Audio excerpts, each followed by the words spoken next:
धुंधपुर गांव का नाम ही उसके मौसम पर पड़ा था। यहाँ लगभग साल भर घना कोहरा छाया रहता, इतना कि सुबह की धूप भी धुंध की चादर को चीर नहीं पाती। लोग कहते थे कि कोहरे में सिर्फ नजरें ही नहीं बल्कि इंसानों की किस्मत भी खो जाती है।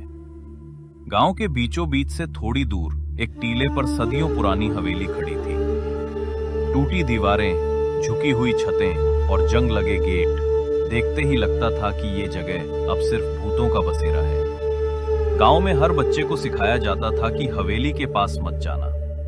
बुजुर्ग कहते थे वहां जाने वाला लौट कर नहीं आता।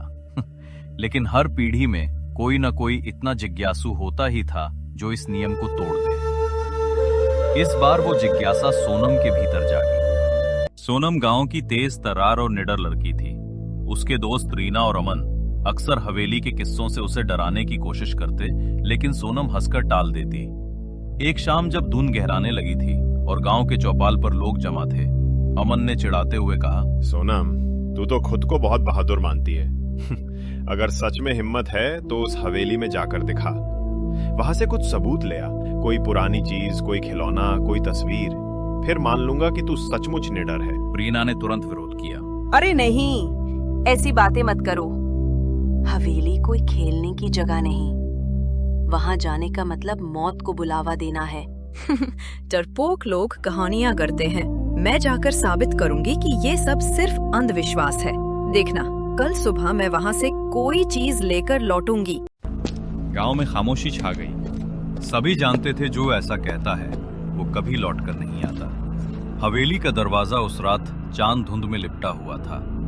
हवा ठंडी और भारी थी। सोनम हाथ में लालटेन और गले में ताबीज पहनकर हवेली के गेट पर पहुंची।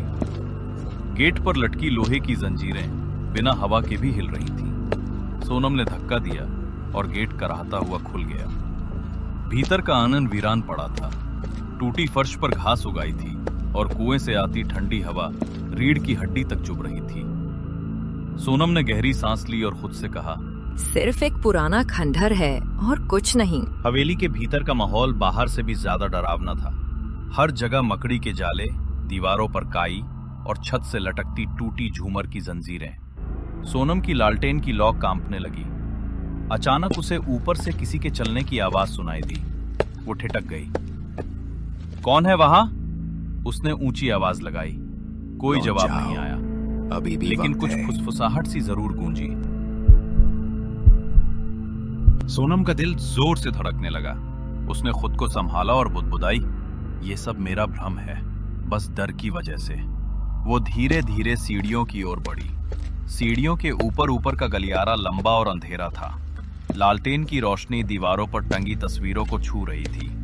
उन तस्वीरों में हवेली के पुराने मालिक और उनके परिवार के चेहरे बने थे। लेकिन सोनम को अजीब सा लगा। उन आंखों में जैसे जान थी। वो जहां जाती तस्वीरें भी उसी ओर देखती। गलियारे के आखिर में एक दरवाजा अपने आप चर्र की आवाज के साथ खुल गया। भीतर से हल्की लाल रोशनी फैली। सोनम का गला सूख गया, लेकिन उसने हिम्मत जुटाई और दरवाजे के भीतर कदम रखा। कमरा छोटा था, लेकिन उसमें बिखरे खिलौने अजीब थे। पुरानी गुड़िया, लकड़ी के घोड़े, ढोल और छोटे छोटे पुतले। जैसे ही सोनम ने कदम रखा, गुड़िया की आंखें चमक उठीं। कमरे में बच्चों की हंसी गूंजने लगी। कौन है यहां? सोनम चीख उठी। तभी सभी खिलौने एक साथ हिलने लगे, जैसे उनमें जान आ गई हो। लकड़ी का घोड़ा अपने आप दरवाजे तक भागा और गिर गया। ढोल अपने आप बजने लगा और एक गुड़िया धीरे धीरे उसके पैरों तक आकर रुक गई। गुड़िया के होठ हिले और बेहद धीमी आवाज आई, हमारे साथ खेलो, हमेशा के लिए खेलो। सोनम के हाथ से लालटेन लगभग छूट गई। उसने दरवाजा खोलने की कोशिश की, लेकिन वो अंदर से बंद हो चुका था। सोनम बार बार दरवाजा पीटती रही, मुझे जाने दो, कौन हो तुम, मुझे जाने दो। लेकिन दरवाजा नहीं खुला। जब उसने पलटकर देखा तो सभी खिलौने अब गोल घेरे में खड़े थे। उनकी आंखों से लाल रोशनी झलक रही थी।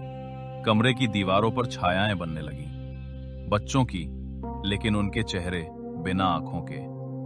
वो सब मिलकर कह रहे थे, अब तुम यहीं रहोगी हमेशा के लिए। सोनम जमीन पर बैठ गई। उसकी सांसें तेज हो गईं। उसे महसूस हुआ कि कमरे की हवा भारी हो रही है, मानो उसकी जान खींच रही हो। सुबह होने तक सोनम घर नहीं लौटी। गांव के लोग चौपाल पर इकट्ठा हो गए। रीना की आंखें नम थीं। मैंने कहा था ना, उसे मत जाने दो। अब वो भी नहीं लौटेगी। मैं जाकर उसे ढूंढता हूं, शायद वो कहीं फंसी हो।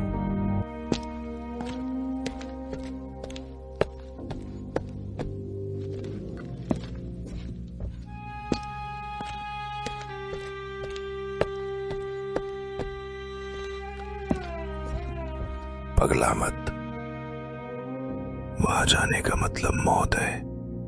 हवेली खेल नहीं है, वहां आत्माएं कैद हैं, बच्चों की आत्माएं। जो भी अंदर जाता है वो उनका हिस्सा बन जाता है। उधर हवेली के लाल कमरे में सोनम की हालत बिगड़ रही थी। उसने कई बार आंखें बंद की और प्रार्थना की। अचानक दीवार पर टंगी एक तस्वीर चमकने लगी। उसमें हवेली के पुराने मालिक का चेहरा उभरा। उसकी आंखें खाली थीं और होठों पर अजीब मुस्कान।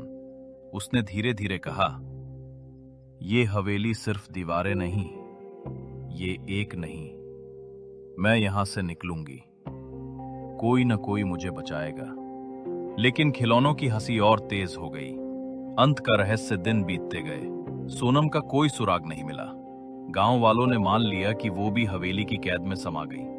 लेकिन हवेली के लाल कमरे में अब एक नई गुड़िया रखी थी। उसके चेहरे पर सोनम जैसी शक्ल थी और उसकी आंखें खाली।